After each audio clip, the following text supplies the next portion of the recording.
This evening, I am simply going to introduce one of our promising local authors. An author of more than one interesting volume, but most recently an extraordinary potpourri of topics, which I hope some of you have had the opportunity to sample.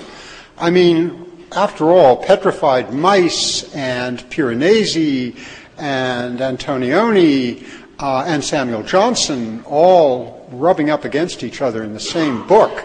I mean, how did this come about? I've given that matter some very serious thought because I am personally concerned that the library may be having too intrusive an effect on our librarian.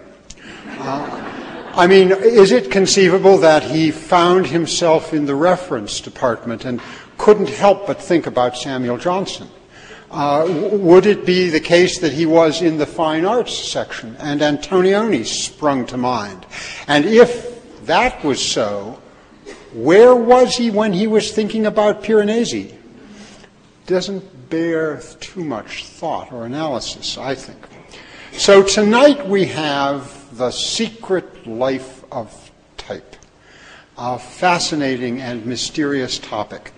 And I would simply suggest that our author and speaker is too modest a man to suggest that he is the fount of all wisdom. But he brings us the wisdom of all fonts.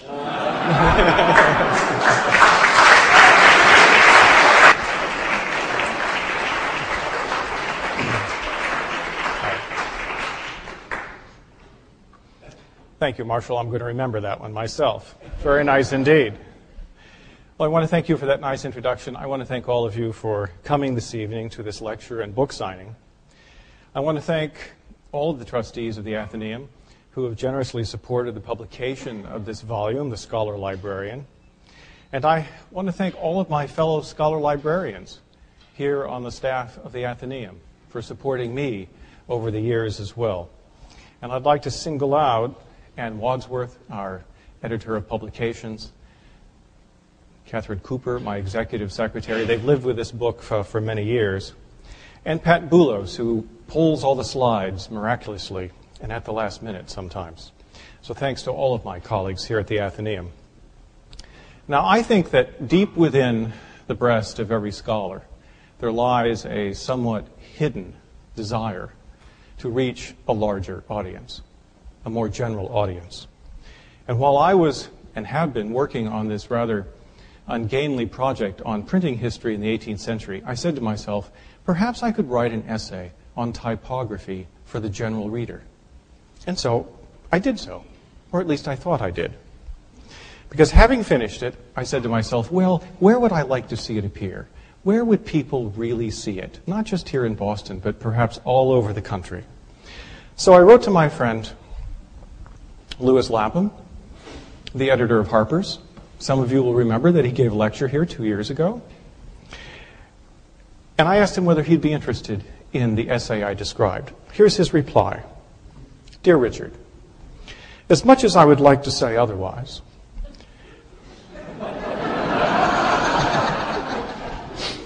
I don't see much chance of fitting your essay on typefaces into the pages of Harper's Magazine. A worthy topic, and one to which I'm sure that you do justice, but unhappily not one for which I have either a rubric or a signature. Please let me know if and when you next come to New York, if you come to New York.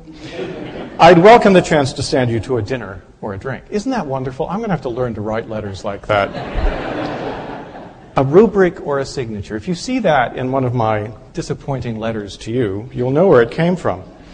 Well, after asking our serials librarian, Deborah Jensen, to cancel our subscription to Harper's,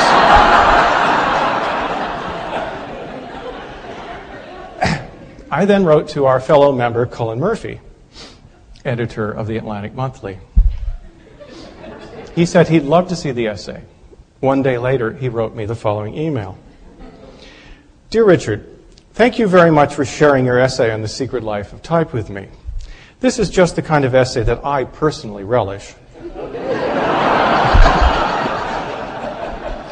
But I'm afraid that it would not be appropriate for the Atlantic's broad readership. Perhaps you might offer it to one of the small, more scholarly journals. I am thinking in particular of the American Scholar. Sincerely yours, Cullen. Well, after asking Deborah Jensen to which perhaps single-handedly sent the Atlantic down to Washington, D.C., I don't know. I said to myself, well, you know, the American Scholar, the Phi Beta Kappa journal, is one that I have contributed to before. I'll send the manuscript to Ann Fadiman. I heard nothing. That was August. We placed a phone call, and we didn't hear much more. And then, not many weeks ago, I got the following reply. Dear Mr. Wendorf, I'm the new editor of the American Scholar. His name is Robert Wilson. I wish I could say that I'm so new that I have ample excuse for not responding sooner to the essay you sent Ann Fadiman back in August. Please accept my apologies for the slow response. The Secret Life of Type is a fine essay, full of things I am very grateful to learn. But although the writing is charming and anything but academic, I think the piece is too scholarly for the scholar.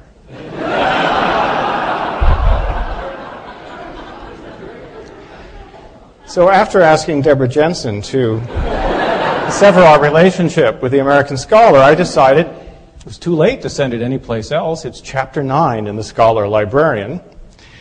And I suppose there are two morals that you could draw from the preamble I've given you.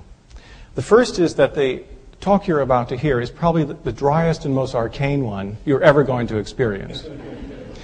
But the moral I hope you draw is that this is a lecture that only a Boston Athenaeum audience could appreciate.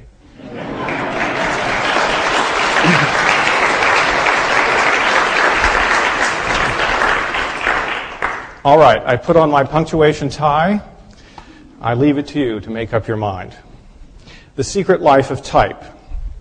My goal this evening is to open your eyes and to make you see something that you otherwise might not see. Perhaps you can remember, as I can, when only Frank Harris had a secret life and told us about it. Now it seems as if everyone and everything has a subterranean story to be told. Dogs have a secret life if we stay up late enough to follow them. Dust has a secret life if we have magnification enough to examine it.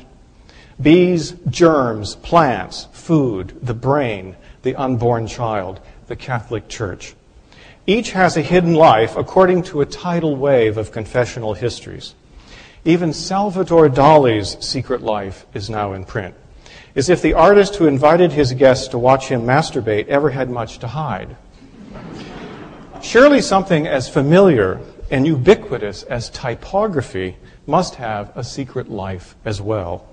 But where exactly shall we find it? Not on the pages you normally read, or at least not at first glance. The printed word is, by definition, the site of public rather than private discourse. Writers become authors once their work has been published. And something that is published belongs, by definition, in what Jürgen Habermas has called the public sphere. When readers encounter the printed word, moreover, the words they read are usually presented in a typographical format that is as neutral, as resolutely conventional as possible. We are not supposed to notice the physical appearance of the letters themselves. They're supposed to be invisible, transparent. They're not supposed to draw attention to themselves. When they do, either the publisher is inept, or the author is trying to tell you something that words alone cannot do. Now, typography also has its own vocabulary, and I'm going to show the first slide and ask that the lights come down.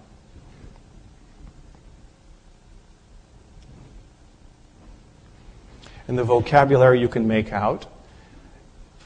The basis for thinking about type is that it's all created, all established on a baseline, and that the basic height is between that line and what's called the X height. That's the measure of all typography.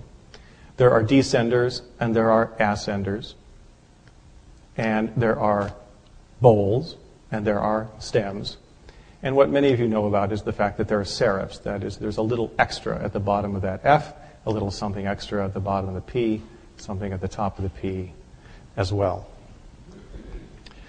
Strong historical forces lie behind the conventionality, what we might call the carefully programmed banality of most of the type specimens we encounter in our normal lives as readers. When movable type was first created midway through the 15th century, all three major typographical families, Roman,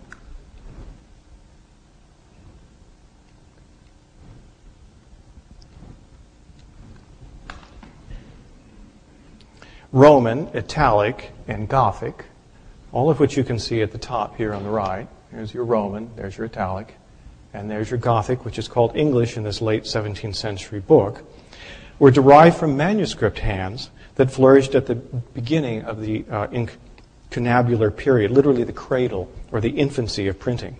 Capital Roman letters had their origin, and I'll show you two slides here.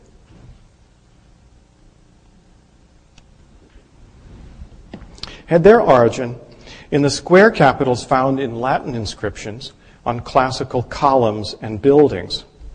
Trajan's column near the Roman Forum is the most revered example, and both of these slides show you a bit of Trajan's column.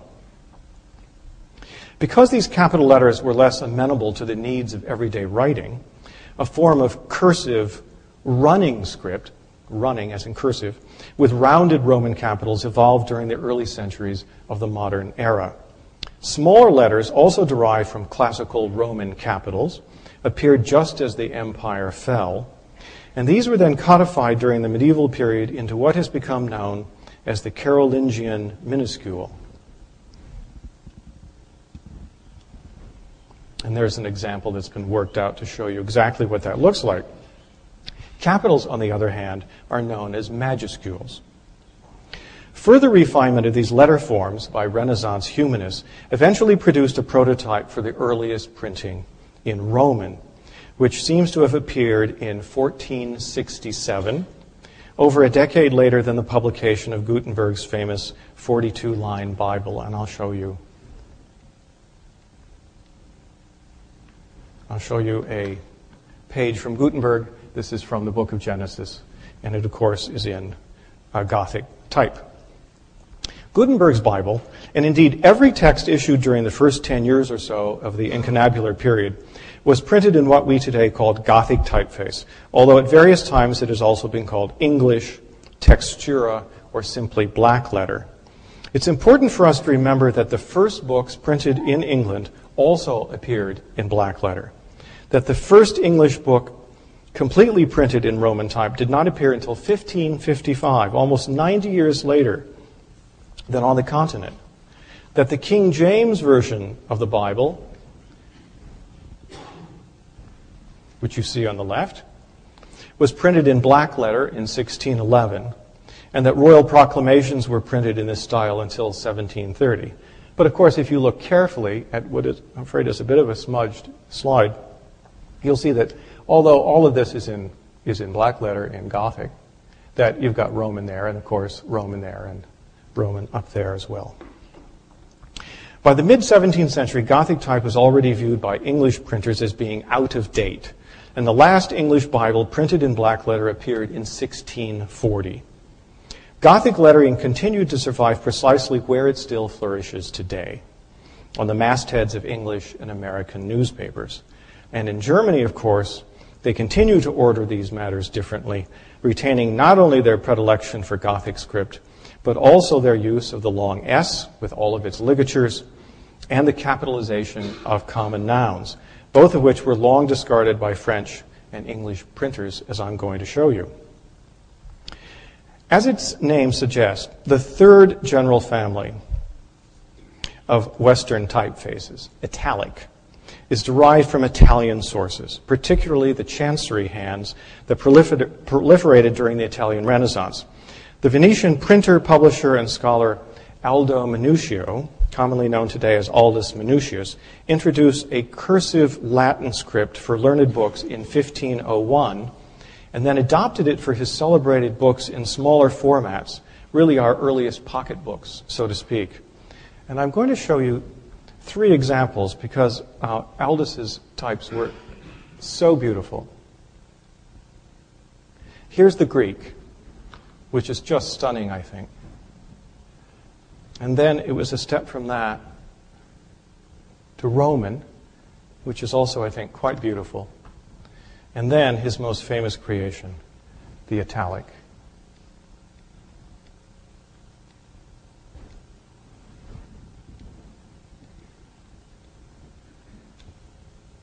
There we go.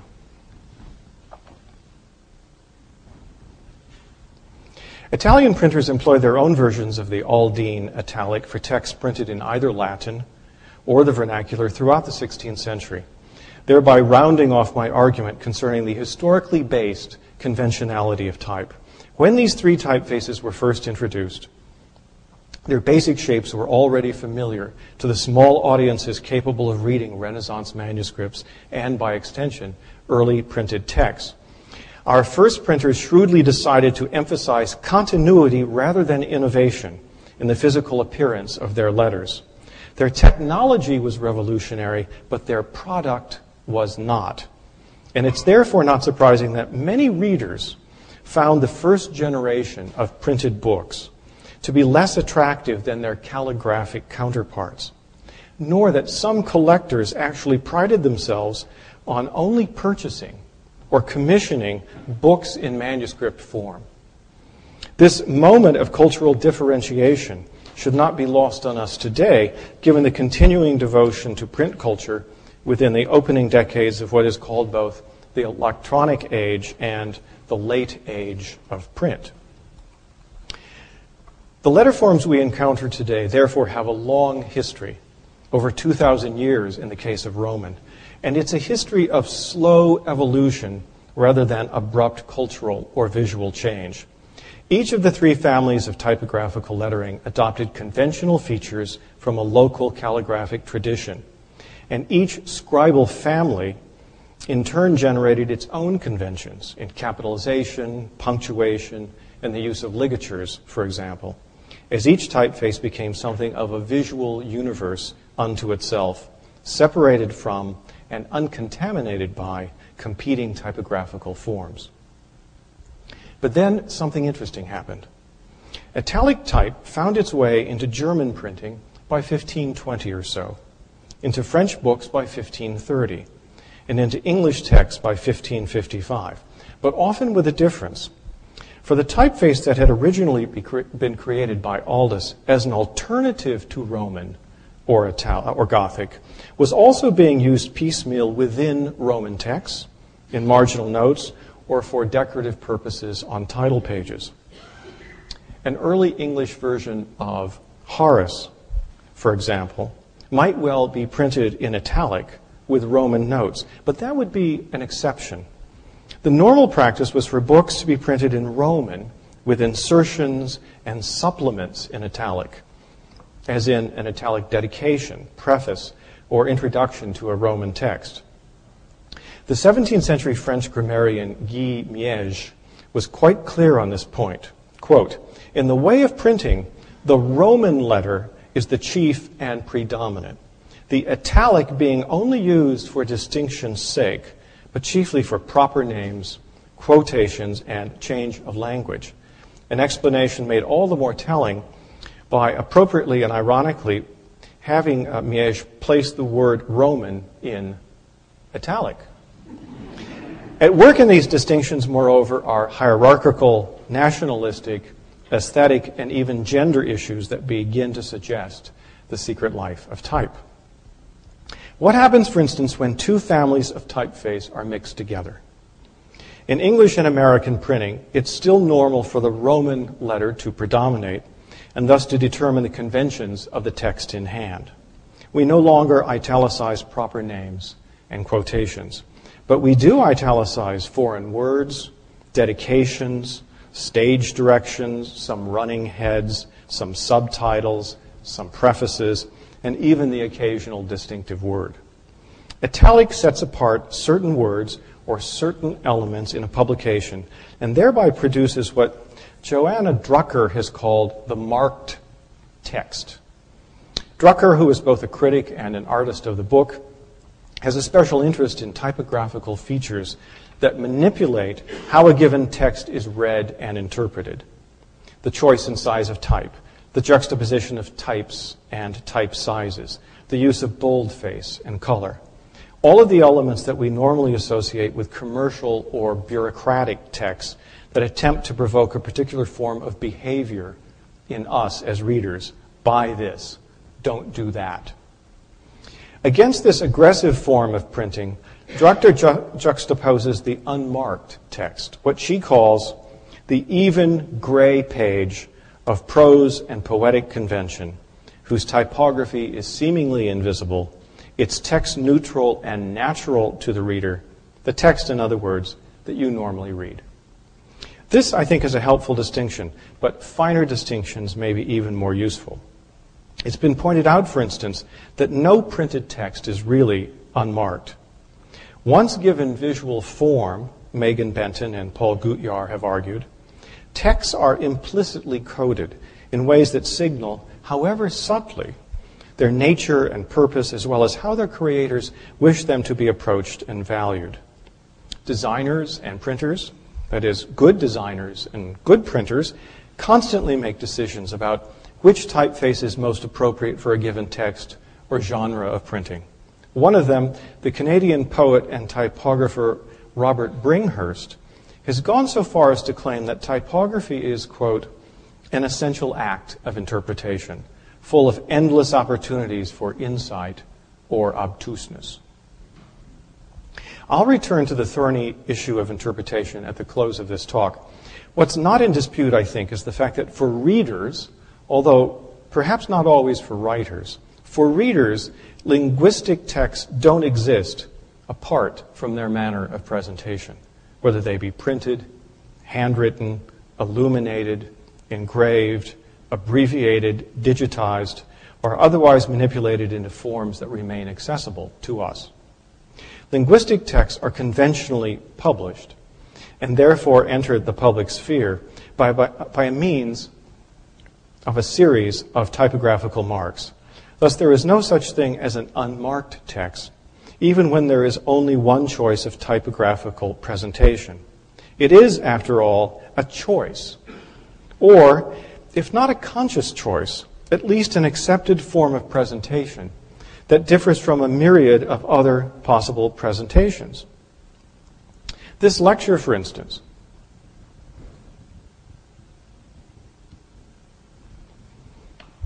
appears in the style, minion, of the larger book in which it is printed. And there's the page I'm reading from. Had the designer and I decided to print this chapter in a different typeface, Gothic, Italic, or an antique Roman, or perhaps a blunt pared-down sans serif, you, as readers, would immediately begin to judge the significance or appropriateness of this visual aberration. We have chosen instead to employ a handsome and accessible font that I also selected for my previous book, Sir Joshua Reynolds, and which I was happy to learn when I arrived at the Athenaeum that we use for our annual reports and occasional papers. So you've seen this many times before. Minion, in short, has been carefully chosen, along with all of the other bibliographical codes that determine the relative attractiveness and lisibilité of the printed page. To mix typographical elements within the same text might be thought of, I think, as a secondary form of marking, of making distinctions. Most texts are hybrid forms, employing both Roman and Italic typefaces. And the hybrid nature of such texts often produces an interesting paradox involving the issue of hierarchy. Roman, as we have seen, is usually the chief and predominant family of type within modern Western texts. Italic is the alternative typeface, playing a subordinate role and often marking what is less important or less central in the text. But when italic is used for emphasis or distinction, as it still is today, it actually supersedes and therefore trumps the predominant typographical form. Sometimes less, when it's printed in italics, is more. This distinction was not lost on 18th century printers and grammarians, many of whom worried about typographical decorum in terms which make it clear that much more than the politics of typographical power was actually at stake. Many writers warned against the indiscriminate mixing of forms, but no one more vehemently than a certain Philip Luckham, who in a history of printing published in 1770 praised noble and bold Roman typefaces, described the soft and tender faces of italic letters, and argued that letters of an erect position should not be promiscuously joined with those of an oblique inclination. At play here are both gender and sexual differentiation, issues that reemerged in Victorian England when the typefaces that superseded 18th century Caslon were criticized for refining masculine forms into effeminate shapes. But even in the 18th century, there was an increasing interest among English printers in the comparative simplicity and elegance of continental forms, especially those created by French designers. It was out of this artistic ferment that John Baskerville and John Bell began to make their contributions to English printing during the second half of the 18th century. If I placed two small books in your hands, both published in 1700, one in Paris on the left,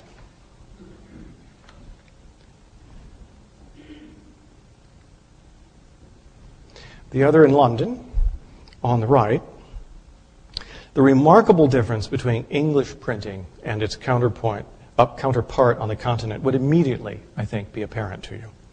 The format, binding, and paper of the two books might look familiar or similar to each other, but a careful perusal of almost any page of text in each volume would quickly disclose what I'm going to call the comparative modernity of presentation in the French book on the left.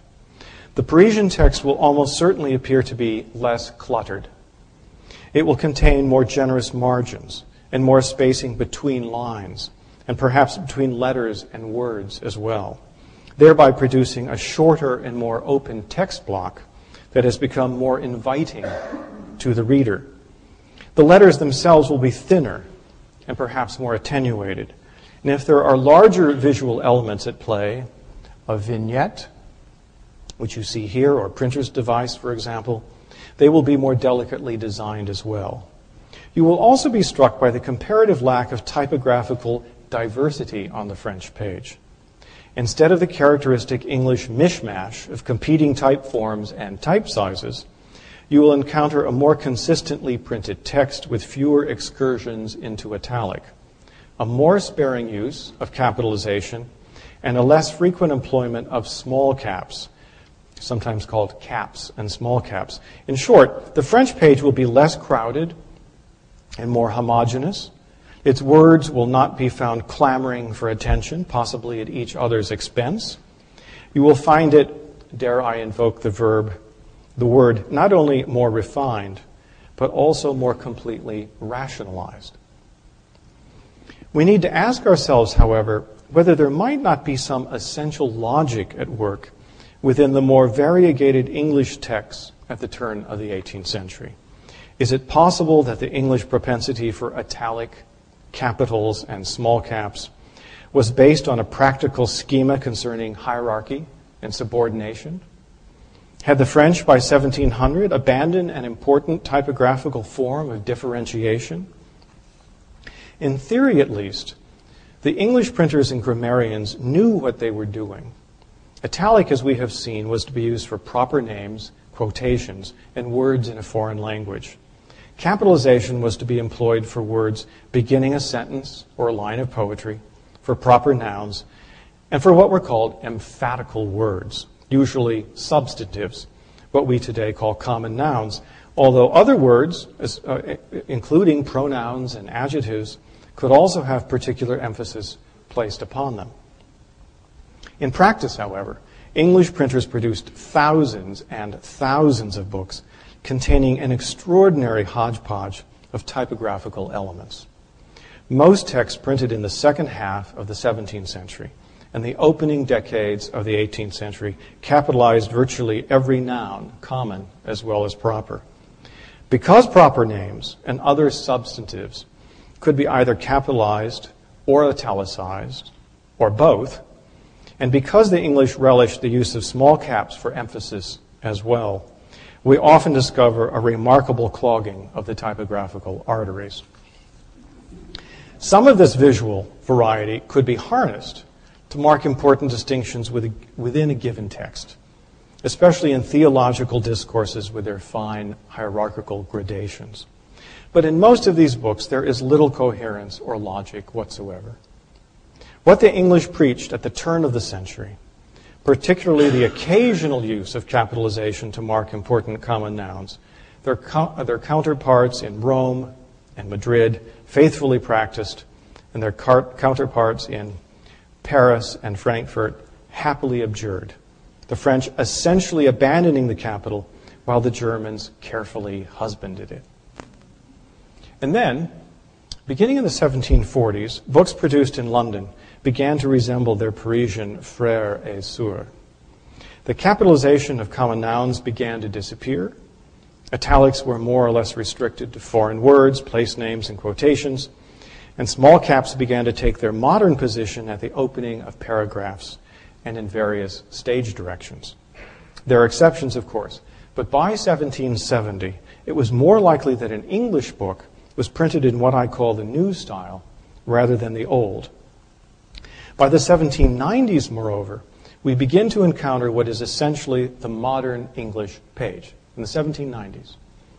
The fussiness of excessive capitals, small caps, and italics has disappeared. The long S and its ligatures have been abandoned, beginning with John Bell's edition of Shakespeare in 1785, to be precise. We can pin it down to a specific day. And more leading, and thus more space, has been introduced into the design of each mise en page. I could in fact show you, and I will, late 18th century copies of English plays that you could not distinguish from the handsome edition of George Bernard Shaw published by the Bodley Head in 1970. And I think this from 1790 is just as modern as anything we were producing in the 50s and 60s. Well, why should such basic changes in typographical convention have taken place in the middle decades of the 18th century? Or to put the question more pointedly, why didn't these developments occur earlier as they had in France? English Bibles and books of common prayer, after all, had been printed in the new style throughout the 17th and early 18th centuries. And no books were more important or more frequently consulted than these two volumes. These changes, on the other hand, took place within a linguistic environment that was still partially in flux.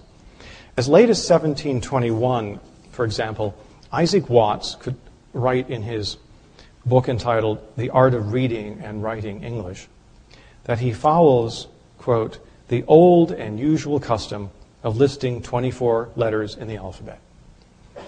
Although he wishes that our fathers had made V and J consonants and called them Ja and V, and thus made 6 and 20.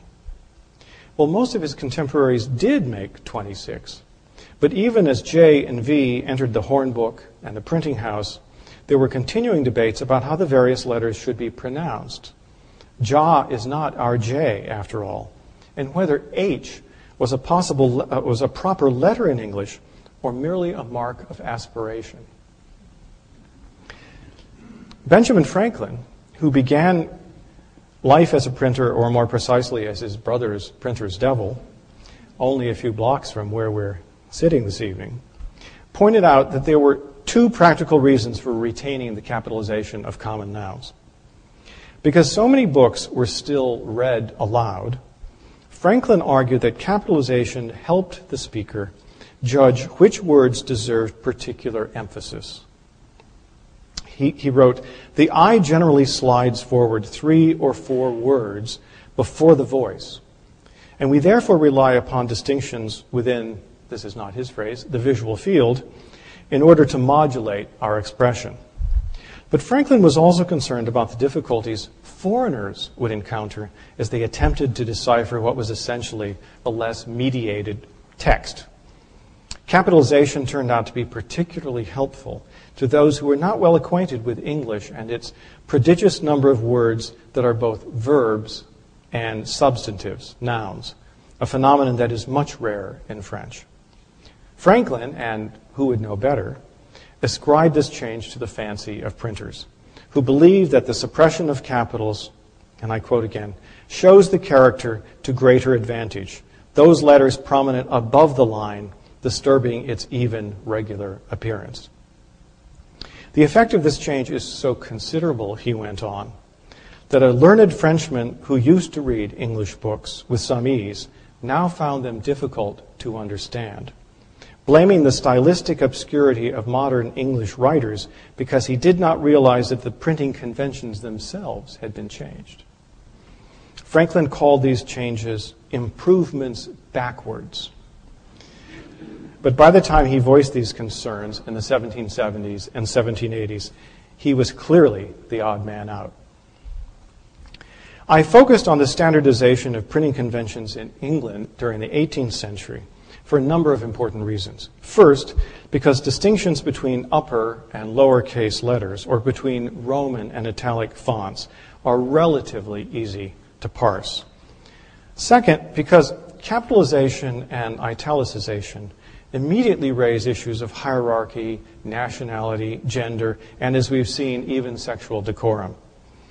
In most Western texts, for example, italic is the exotic other, marginalized, colonized, and yet, as I've shown, capable of usurping power from the Roman Republic of letters.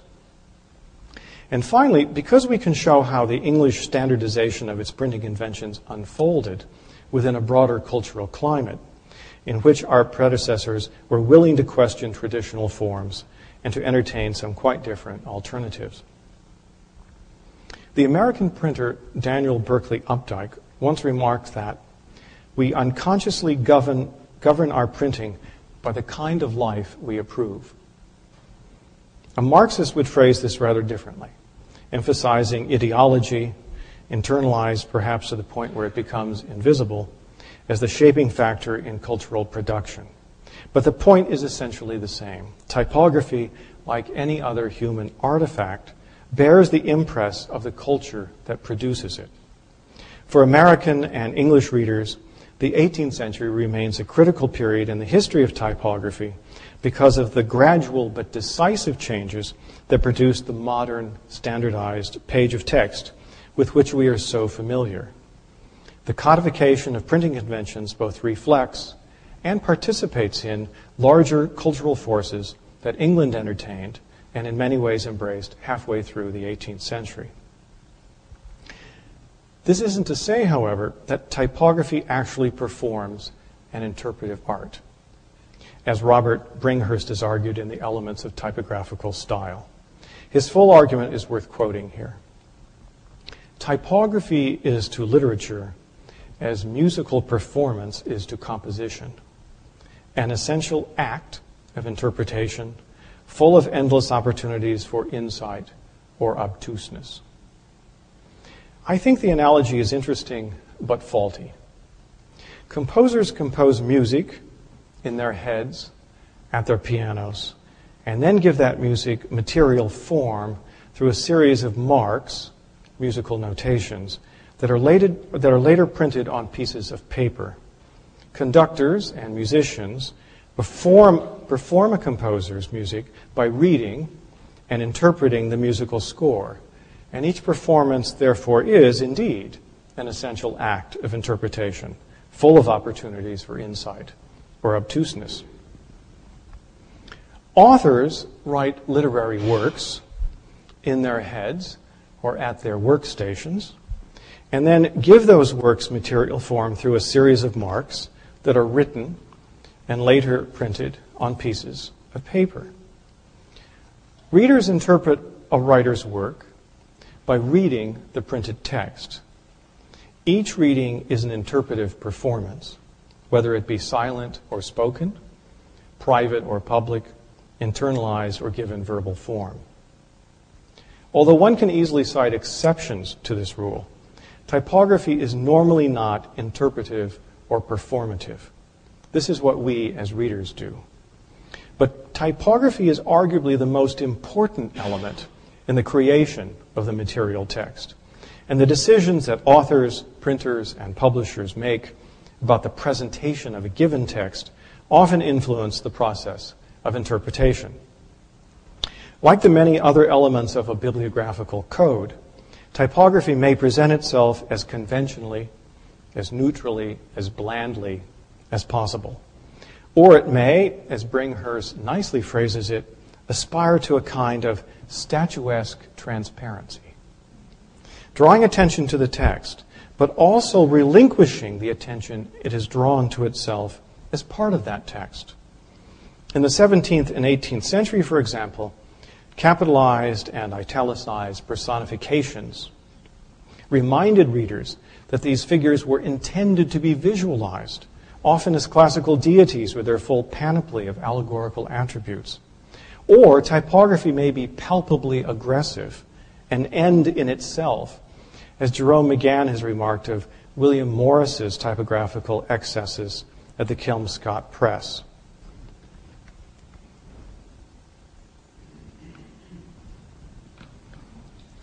And here's from our copy of Chaucer. This is McGann. The work forces us to attend to its immediate and iconic condition, as if the words were images or objects themselves, as if they were values in themselves rather than vehicles for delivering some further value or meaning. Well, trying to read the Kelmscott Chaucer is hard work indeed. And not just because Morris's typography is so very different from what we're accustomed to. Each opening is an elaborate diptych in which type, headpiece, initial letters, illustrations, and framing devices work in concert to produce a hybrid form of text and image. The linguistic text survives, of course, but it's overpowered by all of the elements, including the almost calligraphic black letter typeface that both define and surround it. We might generously think of Morris's project as an interartistic interpretation of the medieval world in which Chaucer lived. But we are more likely to interpret it as an embodiment of the contemporary pre-Raphaelite values to which Morris and his contemporaries were so fiercely devoted. William Morris knew, as we should, that type has a history. His creation of a new typeface for the Kelmscott Chaucer was obviously influenced by the Gothic letters printed in early modern England, as well as in Frankfurt and Mainz.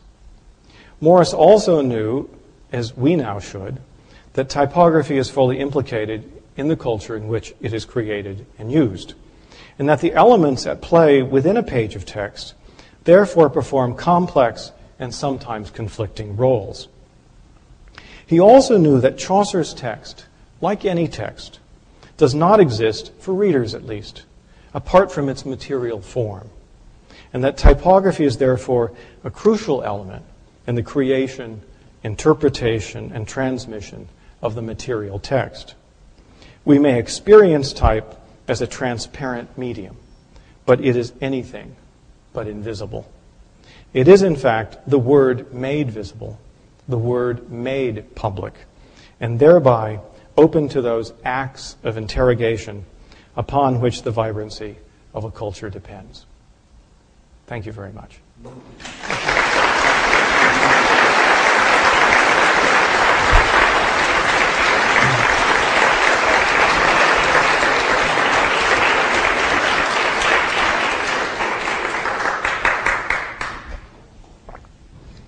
Well, as the lights go up, I would be happy to take a few questions from you before we have a book signing and reception. Or if I bludgeoned you into absolute silence. Yes?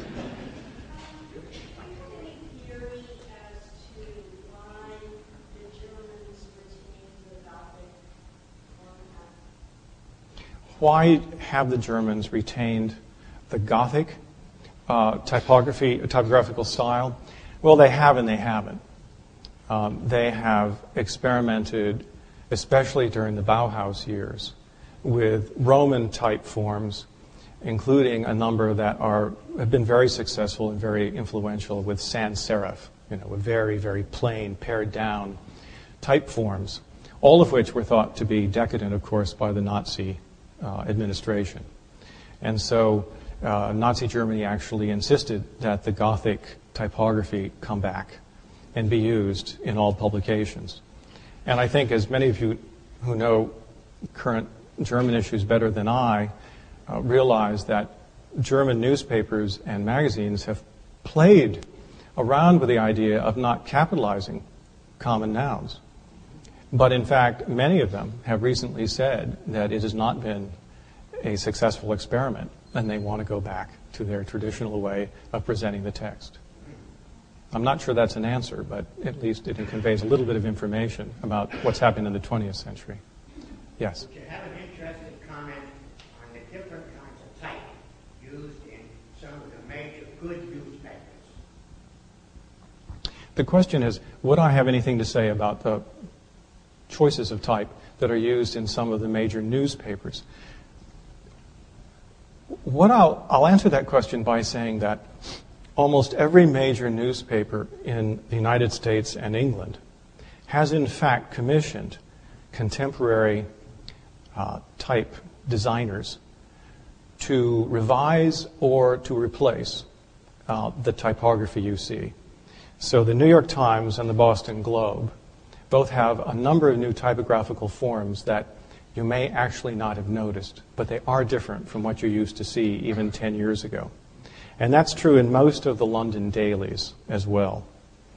I had an opportunity 2 months ago when I was doing a little research on typography and the early printed Bibles in the British Library for a week to hear Matthew Carter, who is arguably the world's most successful and influential designer of type forms. He's the son of the great English typographical scholar and designer Harry Carter. He actually lives in Cambridge, here in this Cambridge, and he was talking about how vibrant a culture it is right now for young designers of typography, and they are getting commissions all the time.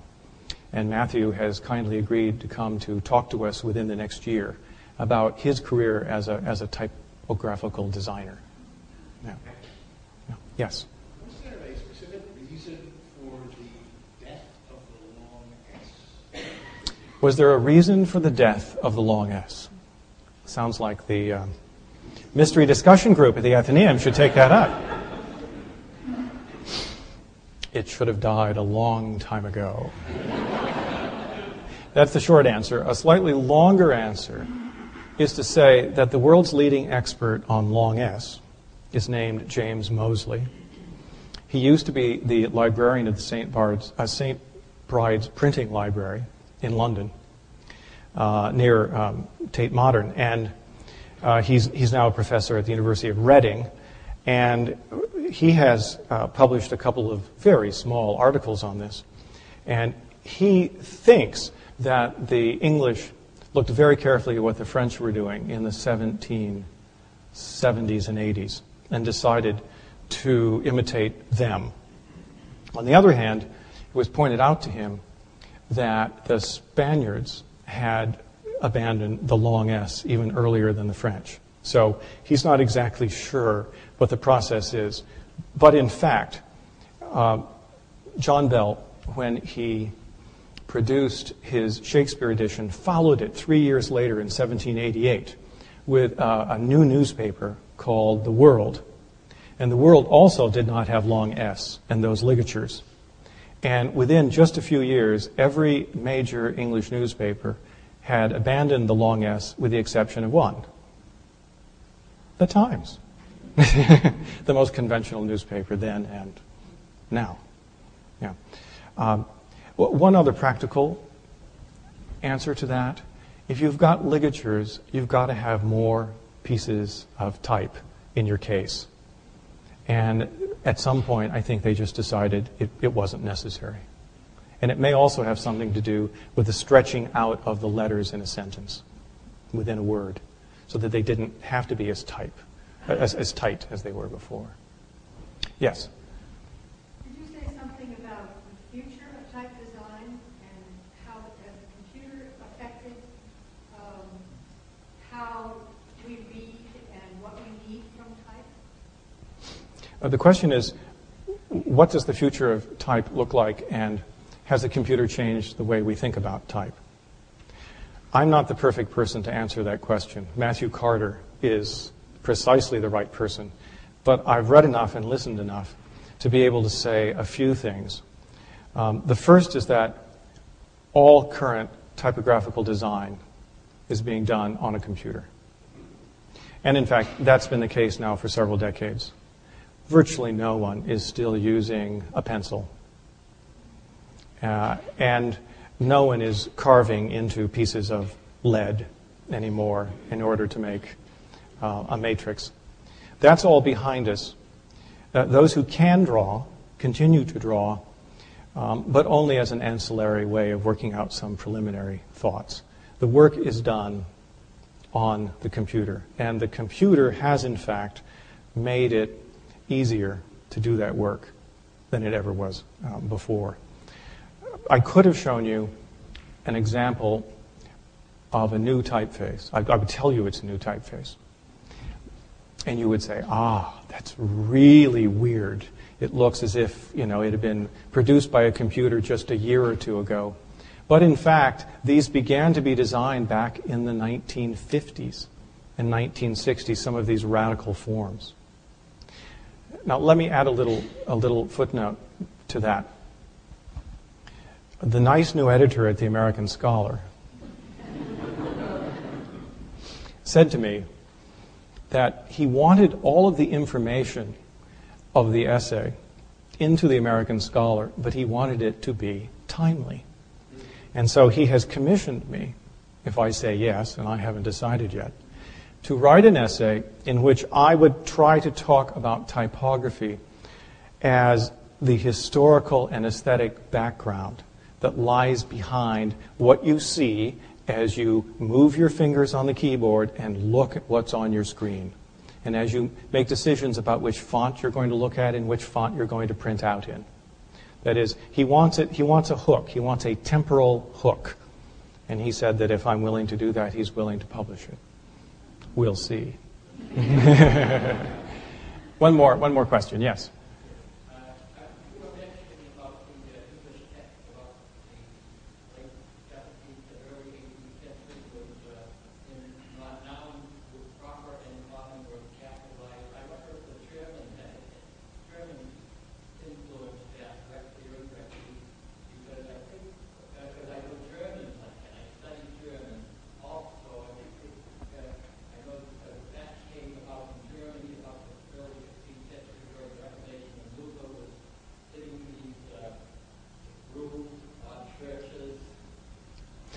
That's a good question, and the question is, was there a German influence on the English capitalization of common nouns? I think there absolutely was, and I think that we can trace this by looking at the earliest printed texts in English, which were in the Gothic, black letter form.